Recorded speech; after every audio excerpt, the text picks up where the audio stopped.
Bonjour à toutes et à tous, bienvenue, c'est Smart Impact, l'émission de la transformation environnementale et sociétale de notre économie. Voici le sommaire. Mon invité, c'est Grégoire Coustet, le délégué général du Forum pour l'investissement responsable qui vient de publier son rapport annuel sur les entreprises du CAC 40. On parlera notamment du renforcement des critères d'éligibilité du label ISR. Dans notre débat, je vous propose le bilan de 10 ans de la loi économie sociale et solidaire, avec le rôle toujours crucial des associations et des fondations, associations qui ont souvent des difficultés de financement.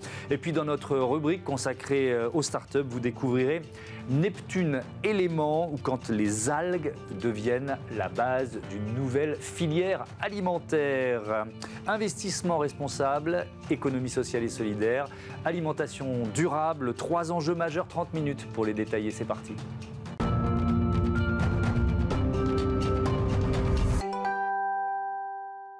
L'invité de Smart Impact, c'est Grégoire Coustet. Bonjour. Bonjour. Bienvenue, vous êtes le délégué général du FIR, le Forum pour l'investissement responsable. Vous publiez pour la 4e année consécutive votre rapport résultat d'une série de questions écrites posées aux entreprises du CAC 40. Déjà, c'est quoi votre objectif? Quel est l'objectif de ce rapport? Alors, il est multiple. Le premier, c'est d'abord d'alerter l'entreprise sur les sujets qui sont d'intérêt pour les investisseurs responsables. Ça, c'est le premier objectif. Donc, on a une série de questions, une dizaine de questions qu'on leur pose depuis 4 ans. Le second objectif, c'est de sensibiliser aussi les autres investisseurs, ceux qui ne sont pas encore au fait des questions de durabilité, pour leur dire, regardez le type de sujet que vous aussi, vous devez regarder. Et enfin, il y a un troisième objectif qui est une autre cible, on va dire, c'est le grand public, pour que le grand public puisse comprendre ce que fait un investisseur responsable et finalement, quels sont les leviers qu'il peut utiliser aujourd'hui pour aller vers une économie plus durable et donc avec les entreprises du CAC 40. Avec une demande de transparence qui est de plus en plus importante vis-à-vis des banques, mais pas que d'ailleurs, c'est ça qui est intéressant. Alors, c'est effectivement un exercice de transparence. Il faut être très clair là-dessus, on leur pose un certain nombre de questions, on va les évaluer, les noter sur la qualité de leurs réponses, mais on ne va pas juger directement de la qualité de leur politique. Ce qu'on fait, c'est juger de la qualité de leurs réponses à nous, communauté d'investisseurs responsables. Comment vous choisissez d'ailleurs ces grands thèmes, ces questions ? Alors, elles sont choisies par des analystes extra-financiers. Donc, nous, on est une association loi 1901, on a à peu près 130 membres au total, et dans ces 130 membres, il y a beaucoup de sociétés de gestion et d'analystes extra-financiers. Donc, on les réunit, on discute des points clés pour eux, environnementaux, sociaux et de bonne gouvernance pour les entreprises, et on calibre les questions. Et d'année en année, bien sûr, on les précise. Elles sont plus précises en année 4 qu'elles ne l'étaient en année 1. Et puis, on fait un petit peu évoluer avec quelques modifications, même si les questions comme le climat, la biodiversité, la gestion des ressources restent des questions qu'on pose depuis l'origine. Alors, il y a peut-être une partie de nos téléspectateurs qui disent « mais pourquoi les entreprises s'y plient ? Comment c'est possible pour le Forum Investissement Responsable de le faire ?» En fait, il faut expliquer. Vous détenez une action de chacun de ces groupes, c'est ça, de chacune de ces entreprises ? Exactement. Et l'aventure a commencé, on était avec des étudiants de Polytechnique qui étaient venus nous interviewer sur l'engagement actionnarial. Comment est-ce qu'on fait pour déposer des résolutions, etc. etc. Donc on leur a montré la complexité du système. Effectivement, c'est très lourd, il faut 0,5% du capital pour pouvoir déposer une résolution. Ils étaient un petit peu étonnés de tout ça. Et au passage, on leur a expliqué qu'il y avait par contre un dispositif beaucoup plus simple, beaucoup plus léger, qui était celui des questions écrites en assemblée générale. Pour faire cela, il faut une seule action. Une seule action suffit. Et mécaniquement, on la pose publiquement, et l'entreprise est obligée de nous répondre publiquement. Ce qui fait qu'on a un taux de réponse qui est de 100%, puisque c'est une obligation légale, en tout cas pour beaucoup d'entreprises du CAC 40. Et nous, ça nous permet après de les évaluer. Les analystes extra-financiers, ils définissent la question, mais ils définissent aussi les critères qui vont permettre de noter de 0 à 3 étoiles. Voilà, si vous avez les meilleures pratiques, on vous donne 3 étoiles. Si vous ne répondez pas, vous avez 0 étoile. Et donc, ça nous permet de juger tout le CAC 40, ce qui fait quand même au total 400 questions qu'il faut après décrypter. Et au total, on a plus de 600 pages de réponses qui doivent être analysées par ces analystes de nos membres. On a bien compris, c'est un gros boulot. On va faire le bilan. C'est intéressant de commencer à avoir ce recul. Peut-être le positif pour commencer, c'est, j'en parlais en titre, les conditions d'éligibilité du label ISR. Elles se sont renforcées, pour ne pas dire durcies ?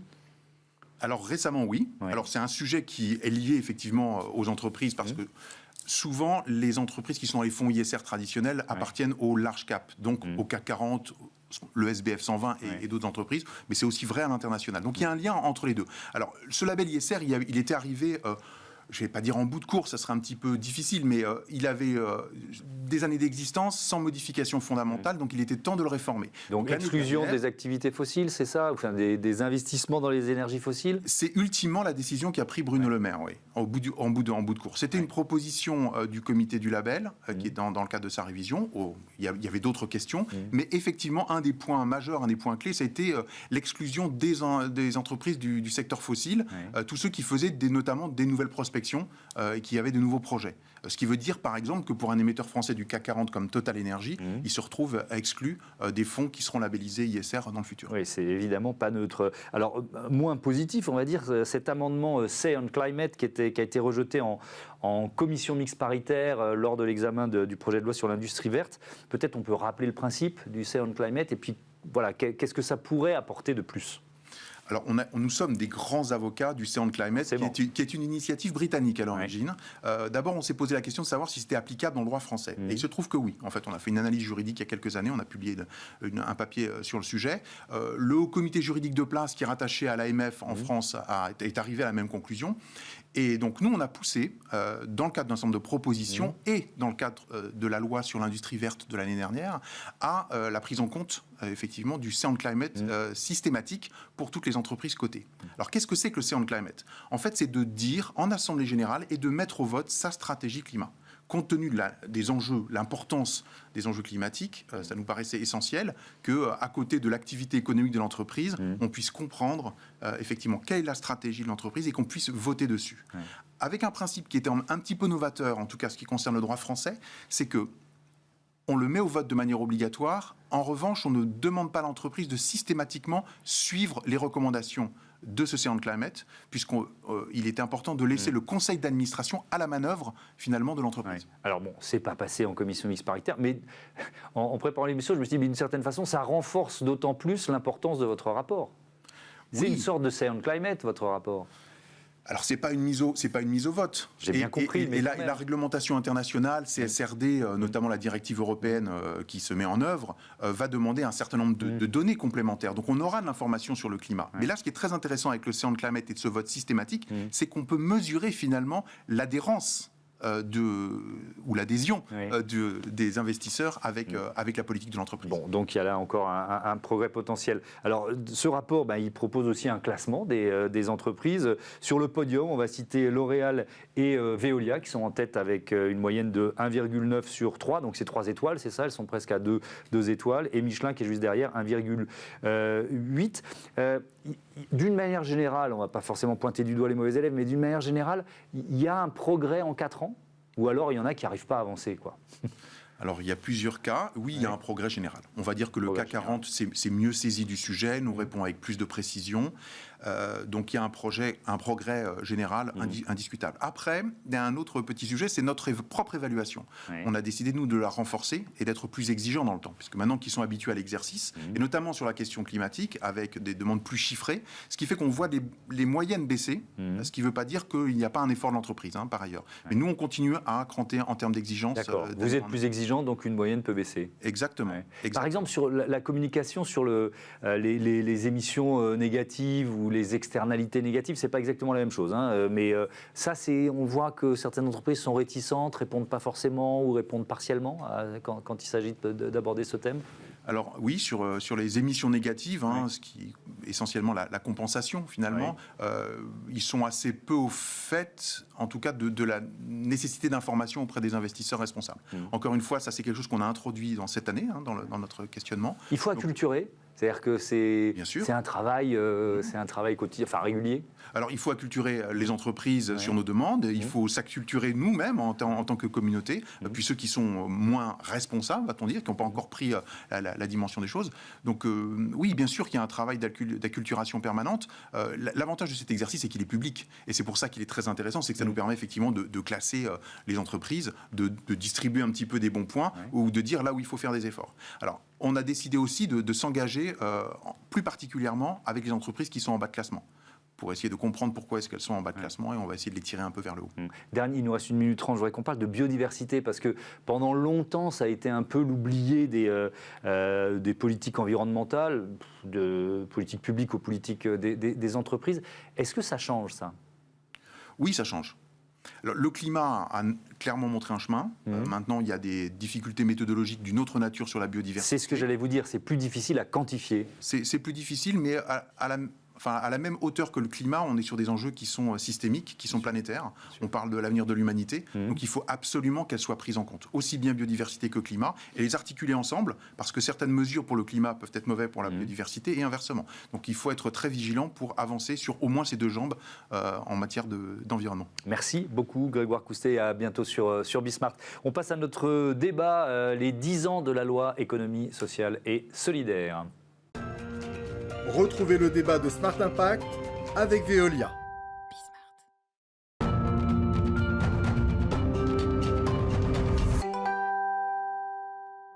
Les 10 ans de la loi économie sociale et solidaire avec François Jogard. Bonjour. Bonjour. Bienvenue, vous êtes commissaire aux comptes, président de la commission association et fondation de la Compagnie nationale des commissaires aux comptes. Tout à fait. Et Niels Pedersen, bonjour et bienvenue, président de la Fonda et délégué général du Pacte mondial de l'ONU Réseau France. Votre rôle, c'est de pousser les entreprises, les organisations à s'approprier les ODD, les 17 objectifs de développement durable. Les objectifs de développement durable et les enjeux de durabilité au sens large, en articulant toujours bien le social et l'environnemental. Avec quel levier ? Comment faire pour aider finalement entreprises et organisations à se les approprier ? Alors il y a deux choses, c'est déjà de savoir de quoi on parle. Ouais. Souvent quand on parle de développement durable, on réduit ça à écologie ou environnement, alors que c'est bien plus large, c'est des enjeux à la fois socio-économiques. Donc bien définir les concepts et l'agenda global, et je peux revenir dans un instant sur les ODD, et ensuite d'être une boîte à outils, c'est-à-dire qu'on peut vouloir s'engager. Après il reste à savoir comment. Évidemment les grands groupes du CAC 40 ont une certaine aisance sur le sujet, ils sont engagés depuis une vingtaine d'années. Les PME peuvent le faire sans le savoir et elles ont besoin d'être accompagnées, d'être guidées.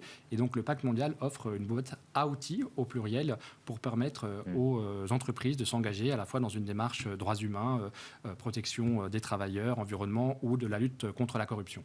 Les 10 ans de la loi économie sociale et solidaire, juillet 2014, François Jogard. Pourquoi les commissaires aux comptes s'y intéressent ?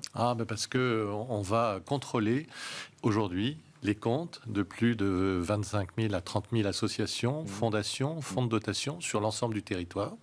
Et donc, on est le premier corps de contrôle légal des associations et fondations. Donc, globalement, les fondations ont obligatoirement un commissaire aux comptes et les associations, dès qu'elles ont plus de 153 000 euros de subventions publiques ou de dons, doivent avoir un commissaire aux comptes. Ouais. Si on fait un peu le bilan, il y a déjà le bilan du financement. Est-ce que les associations, notamment, elles ont de plus en plus de mal à se financer ? Vous faites Alors, ça n'a pas forcément un lien direct avec la loi ESS, mais oui, sur les problématiques de financement, et notamment sur la base des financements publics, il y a aujourd'hui des vraies questions qui se posent, liées à l'inflation, liées aux problématiques de ressources humaines et à la surenchère que ça fait peser sur les budgets.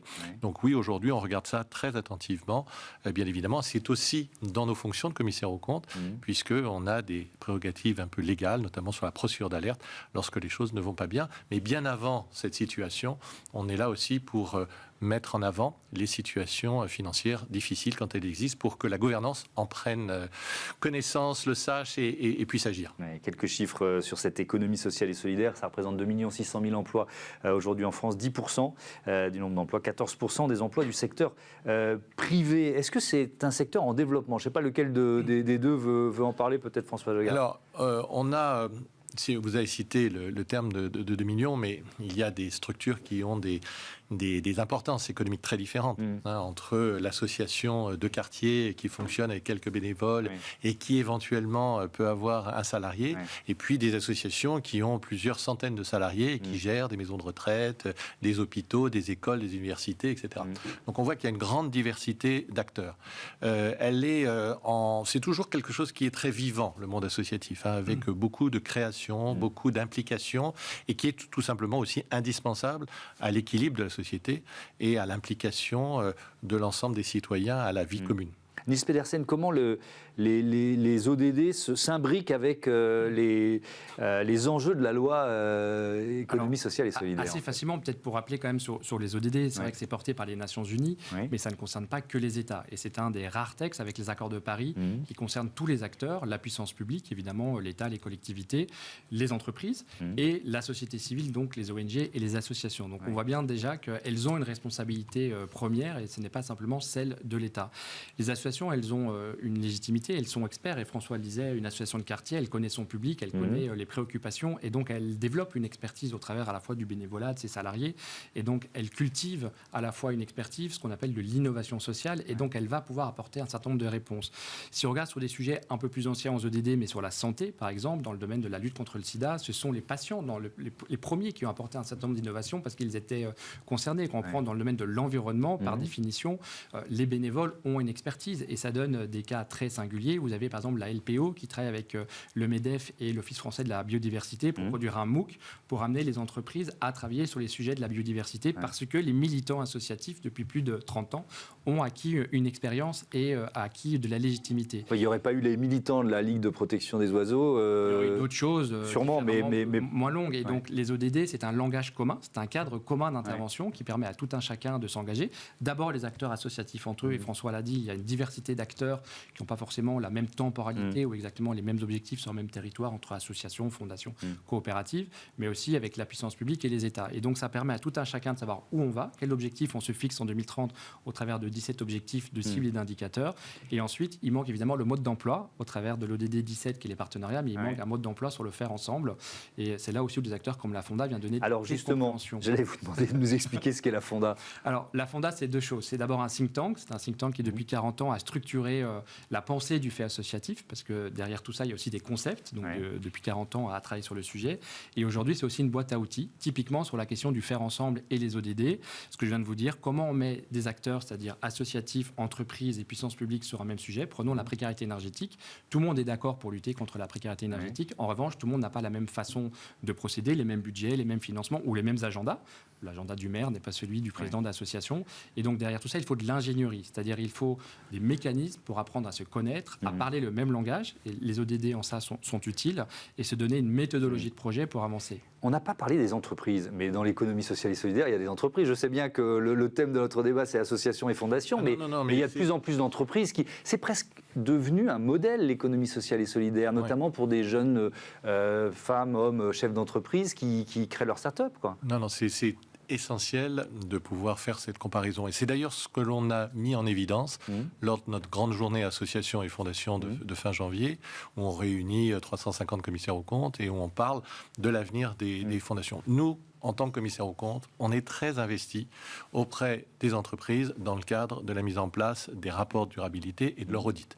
Il y a plus de 1500 confrères qui se sont lancés pour devenir auditeurs de durabilité, c'est-à-dire qu'ils ont, à côté de leurs compétences de contrôle des données chiffrées, maintenant des compétences de contrôle des données non financières qui vont permettre de produire les rapports de durabilité, c'est-à-dire avec un nouveau plan comptable. On avait le plan comptable financier, et bien maintenant on a le plan durabilité avec l'ensemble des normes ESRS.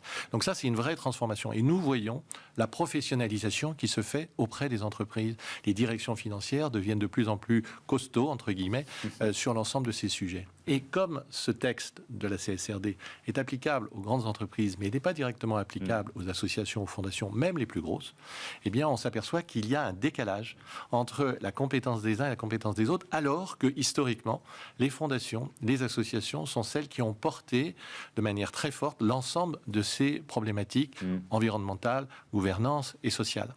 Et donc, tout notre travail et toute l'énergie qu'on déploie là-dessus, c'est aussi pour réveiller les acteurs de l'économie, pour travailler avec le social, pour travailler avec eux, pour essayer de faire progresser cette maîtrise de ces sujets, parce que c'est éminemment technique, à la fois sur la partie environnementale, sur la partie sociale. Maintenant, on parle de choses très, très précises dans les normes ESRS, et c'est important de pouvoir avancer aussi avec les acteurs de l'économie sociale. Oui, et c'est vrai, Niels Pedersen, que pour une association, c'est pas toujours évident de trouver en interne les ressources pour respecter finalement ces normes, quoi. Souvent, l'association, elle est quand même concentrée sur sa mission sociale. Bien sûr, vous l'avez dit, les subventions publiques diminuent globalement, la part des usagers augmente, et donc il y a aussi un problème de modèle économique où l'association, elle fait parfois ce qu'elle peut aussi avec les moyens qu'elle a.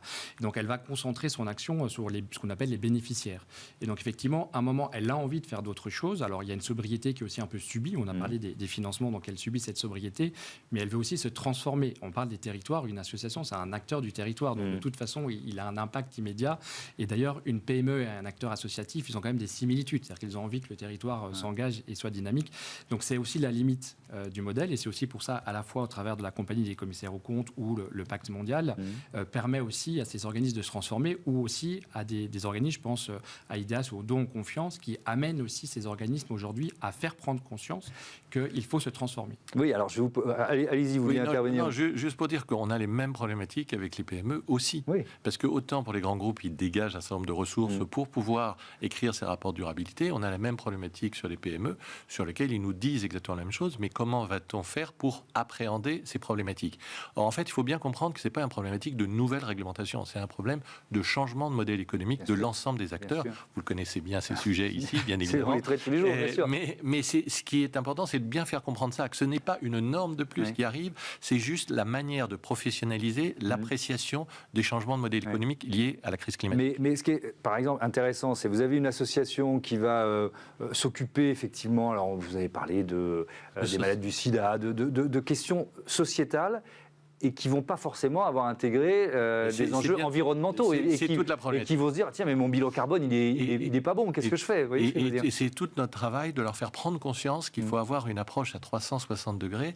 Et s'ils sont très bons sur leur objet social, qui va être ou l'environnement, ou le social, ou le plaidoyer sur tel ou tel sujet, eh bien, il faut aussi qu'en tant qu'acteurs économiques, ils aient une vision sur l'ensemble des sujets. Est-ce qu'il y a un aiguillon réglementaire en la matière, vis-à-vis des associations? Pour les associations en tant que telles, aujourd'hui, on n'a pas la même réglementation que pour les grandes entreprises, même si elles dépassent de 150 salariés, etc. Mais en revanche, il y a tout un tas de règles françaises qui existent déjà. Je vais prendre par exemple le décret tertiaire. Pour toutes les structures qui ont plus de 1000 m² d'activité tertiaire, elles doivent mettre en place un plan drastique de réduction des énergies à horizon 2030, 2040, 2050. Il y a le décret BAX, il y a etc. Il y a pas mal de réglementations, et c'est ce que nous essayons de porter pour leur dire, même si vous n'avez pas cette norme internationale et européenne de la CSRD et des ERSRS qui vous est applicable, eh bien, vous avez déjà des réglementations françaises qu'il faut maîtriser. Nice Pedersen, dans cette boîte à outils là, que la Fonda propose, c'est quoi? C'est souvent des bonnes pratiques qui ont été mises en œuvre par certaines associations et que les autres ne connaissent pas. J'imagine qu'il y a tellement d'exemples je vous donne variés. l'exemple, le guide du Faire Ensemble, c'est un guide de 3 ans de travail sur le terrain avec les acteurs associatifs qui vient recenser les bonnes pratiques, les compréhensions, les incompréhensions et les méthodologies. Donc vous allez pouvoir, c'est en accès libre, découvrir ce guide. En fait, ce qu'on dit là, c'est qu'il y a à la fois une question de méthode et de mutualisation. Et c'est pareil pour les assos, c'est-à-dire au lieu de le faire tout seul dans son coin, faisons ensemble, c'est bien le faire ensemble, parce que c'est la doctrine, ensemble on va plus loin. Et donc c'est aussi une façon différente de travailler. Et l'enjeu de la CSRD, c'est aussi celui-là, c'est-à-dire en fait vous le faites déjà, mais il faut le faire différemment, il faut le faire en coalition, en action, en partenariat. Et c'est une façon de travailler beaucoup plus horizontale, de désiloter l'ensemble de l'activité.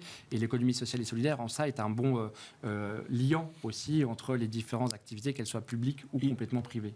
Ils ont d'ailleurs plus l'habitude que les entreprises à travailler ensemble, en réseau, mais il faut maintenant qu'ils intègrent ces impératifs écologiques et sociaux dans leur mode de fonctionnement, et on essaie de les aider, d'où l'intérêt de pouvoir travailler avec des acteurs du secteur aussi sur ces sujets. Merci beaucoup à tous les deux et à bientôt. Merci à vous. Merci. Sur Bismart, c'est l'heure de Smart Ideas, notre rubrique consacrée aux startups éco-responsables.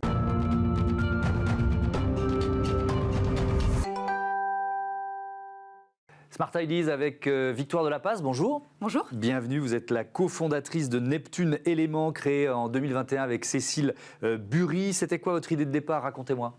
Alors nous, Neptune Éléments, on est une entreprise qui est pionnière dans la culture de macroalgues, qui aujourd'hui est très rare, puisque la culture de macroalgues, ça représente que 4% de la production annuelle française d'algues. Attention à bien distinguer aussi les macroalgues des microalgues. Les macroalgues, c'est vraiment les végétaux marins que vous allez pouvoir voir à l'œil nu sur les plages, à l'inverse des microalgues qui sont invisibles à l'œil nu. Et nous, pourquoi est-ce qu'on s'est lancé vraiment dans l'algoculture? En fait, on est parti de constats assez terrifiants avec mon associé Cécile. C'est qu'en 2050, on sera 9 milliards de personnes à nourrir sur Terre et qu'aujourd'hui, on a des méthodes de production d'alimentation qui sont plus du tout viables pour nourrir cette population. On produit 97% de notre alimentation sur 30% de l'espace laitaire qui sont donc saturés, alors qu'à côté, on a les océans qui représentent 70% de la surface de la planète. Et dedans, il y a une ressource absolument exceptionnelle. Cette ressource, c'est l'algue, qui est à la fois incroyable pour l'homme et pour la planète. Donc l'idée, c'est de cultiver, de produire ces macro-algues pour en faire quoi? Alors concrètement, nous, ce qu'on fait, c'est qu'on va récolter et on va cultiver des algues de manière innovante en Bretagne pour pouvoir répondre à une demande croissante. On répond notamment à des besoins pour des industriels de l'agroalimentaire ou encore de la nutraceutique ou de la cosmétique. Initialement, c'est vrai qu'on avait aussi lancé une marque, mais qui est une marque vitrine, Neptune Éléments, en 2021. On avait notamment proposé des algues à saupoudrer. Là, l'objectif, c'était vraiment d'initier le consommateur aux algues, mais c'était aussi de montrer un exemple d'utilisation dans des produits à base d'algues pour des acteurs du B2B. D'accord. Alors, qui sont vos clients aujourd'hui? Alors aujourd'hui, on a pas mal de clients différents. On travaille déjà avec tous les restaurants de la chaîne Double Food ou encore de Salad & Co.